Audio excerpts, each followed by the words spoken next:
Myanmar மீது விதிக்கப்பட்டுள்ள தடையை வாபஸ் பெறுவது குறித்து ஐரோப்பிய யூனியன் பரிசீலனை நடத்தி வருகிறது.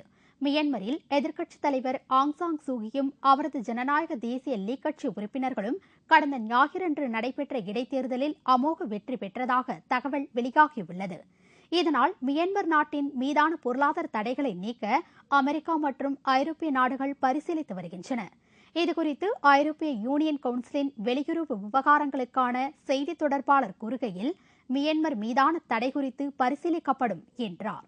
முன்னதாக ஆசியா நாடுகளின் கருத்துக்களை கேட்ட பின்னரே இது பற்றி முடிவு செய்யப்படும் என்று தெரிவித்த அவர், மியான்மர் அதிபர் தைன் சென் 2008ஆம் ஆண்டு கொண்டுவரப்பட்ட அரசியல் சட்டத்தை திருத்த வேண்டும் என்றும் வலியுறுத்தினார்.